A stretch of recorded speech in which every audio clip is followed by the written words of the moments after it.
দিনটা ছিল পয়লা বৈশাখ, আর পয়লা বৈশাখ মানেই তো নতুন জামা। তাই সকাল সকাল স্নান সেরে নতুন জামা পরে চলে এসেছি ঠাকুর ঘরে। প্রতি বছরই পয়লা বৈশাখটা এইভাবেই শুরু করি, ঠাকুর ঘর থেকে যাই বড়দের প্রণাম করতে। আর এদিকে আজকে জমিয়ে রান্নাবান্না হচ্ছে, কারণ না আজকে দাদা ভাইয়ের জন্মদিন আর আমার প্রতিদেবের জন্মদিন একসাথে পালন করা হবে। দিদিভাই এখানে চলে এসেছিলো দাদা ভাইয়ের জন্মদিনের সময়, তাই সেভাবে দাদা ভাইয়ের জন্মদিন দেশে কিছু করা হয়নি। আর আমার প্রতিদেবের বার্থডে দুদিন পরে, তবে দিদিভাইরা যেহেতু চলে যাবে তাই একসাথেই করে দেওয়া হবে। এখানে সবাই মিলে ব্রেকফাস্ট করে নিয়ে রান্নাবান্না তো হয়েছিল, তবে একটা বাজে খবর পেয়ে সবার মনটা এতটাই খারাপ হয়ে গেছিলো যে দিনটা যেভাবে সবাই মিলে আনন্দ করবো ভেবেছিলাম সেভাবে আর হয়ে ওঠেনি। দুপুরবেলায় সবাই মিলে খেয়ে নিয়েছিলাম। আর এই যে আমাদের কুট্টুবুড়িটা আছে না, ওর কাণ্ড কারখানাতে কারো মন খারাপ হয়ে থাকতেই পারে না। কি মিষ্টিভাবে কাকাইকে ঘুম পাড়াচ্ছে দেখো খালি।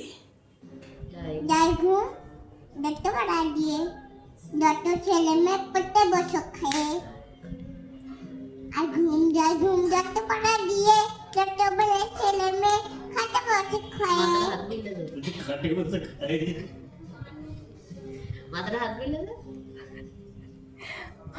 দশটা পাড়ার ছেলে মেয়েকে ওর এই মিষ্টি কথাতে না এক নিমিষের সব মন খারাপ শেষ হয়ে যায়। আর এই যে দিদিভাইরা সন্ধ্যেবেলায় প্যাকিং করতে শুরু করে দিয়েছে। আর রাতের বেলাতে আজকে পাপির হাতের স্পেশাল বাটার চিকেন আর রুটি ছিল।